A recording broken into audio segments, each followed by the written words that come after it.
Toon Bells.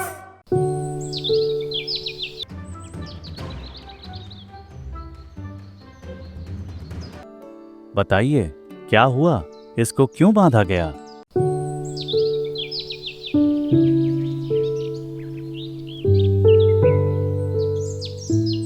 सुनो सुनो, विंध्य पर्वत पर जम्बू द्वीप में आज सांस्कृतिक कार्यक्रम है। राजा रमणवर्ण ने आदेश दिया है। वाह, शास्त्र व्याख्यान और संगीत सब आएंगे।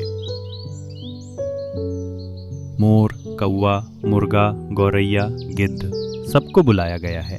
रमणवर्ण की देखभाल सब पर रहती है।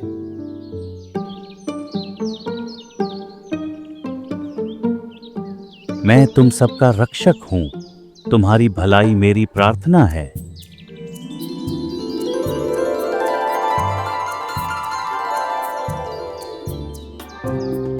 कुछ दिन बाद पहाड़ पर एक अनोखा आगंतुक आता है। नमस्ते मित्रों, मैं दूर देश से आया हूँ। मैंने अनेक आश्चर्य देखे हैं। देखो उसका लंबा चोंच। पहले कभी पानी वाला पक्षी यहाँ नहीं आया। आओ, हम उसे सम्मान दें। नए मेहमान से सीखने को मिलता है। आपका सत्कार बहुत सम्मानजनक है। मैं प्रसन्न हूँ। पक्षियों ने उसका आदर किया। सजावट, भोजन, कथाएं और नृत्य। अब मुझे जाना चाहिए। रुको, पहले बताओ, क्या तुम्हारे राजा और हमारे राजा में कोई अंतर है? बेइज्जती मत करो, अपनी राय बताओ। ठीक है, मेरी भूमि विस्तृत सरोवरों जैसी है। कमल, शास्त्र ज्ञान और बहुमूल्य साधन, जबकि आपकी भूमि पर्वतों से घिरी और खड़ी है। हमारे राजा अधिक शक्तिशाली और विद्वान हैं। आपके राजा बस सुंदर हैं और नृत्य कर लेते हैं। हमारे दैवीय गुण।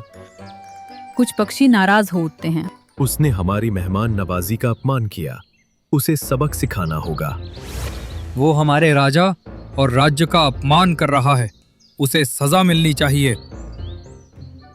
पहले सुनो, क्या उसकी बात पर यकीन करना चाहिए? क्या हमारी गरिमा का रिश्ता केवल दिखावे से ही है? हमें अकारण खून खराबा नहीं करना चाहिए।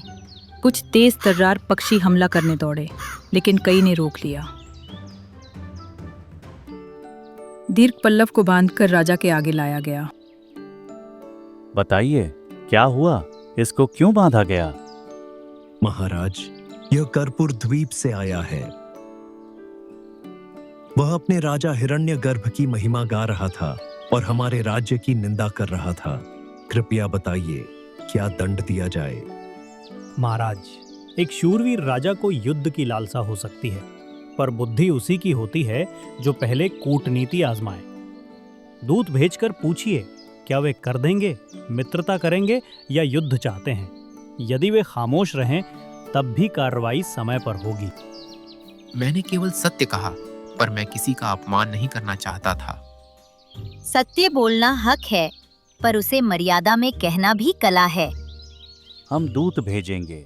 अरुणचरण, तुम जाओ, पर एक बात, तुम वहां शांति से जाओगे। साथ में कोई भयभीत संदेश नहीं देना है। हुक्म माना जाएगा। मैं दूत बनकर जाऊंगा और मैं अकेला ही जाऊंगा। तुम सबने मुझे बेइज्जत किया, पर मैं अपने शब्दों पर कायम रहूंगा। अरुणचरण प्रस्थान करता है। इस दौरान कुछ पक्षियों ने दीर्घ पल्लव से कहा कि वो शांति बनाए रखे और क्षमा मांगे। दीर्घ पल्लव थोड़े से शब्दों में अपनी टोन नरम कर देता है।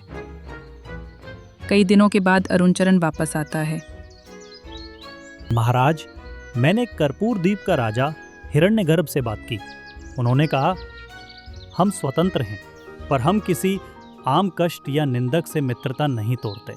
हम तर्क और आदर से बातें करते हैं। उन्होंने ये भी कहा कि जहाँ सम्मान है वहाँ सहयोग संभव है, जहाँ अपमान है वहाँ दूरी ही ठीक है। उन्होंने कोई युद्ध की चुनौती नहीं दी, पर ना ही वर्तमान में कर अर्पण का संकेत दिया। तो उनका उत्तर क्या है? मित्रता या शत्रुता? इसी से हमें सीख मिलती है। राज्य की महानता केवल शक्ति से नहीं होती, बल्कि सम्मान और नीति से भी बनती है। दीर्घ पल्लव ने संभवतः अपनी बात में कटुता रखी, पर हमने भी अतिथि को दंडित कर लिया। यह ठीक नहीं था। महाराज, मेरी बोली कठोर रही। मैं माफी चाहता हूँ। मैंने अपने देश की महिमा बताई, पर स्वाभिमान का अर्थ यह नहीं कि दूसरों का अपमान किया जाए। ठीक कहा। हम अब 2 कदम उठाएंगे। कर्पूर द्वीप के प्रति दूत व्यवहार को औपचारिक रखें और सांस्कृतिक आदान प्रदान के लिए एक उत्सव बुलाएं।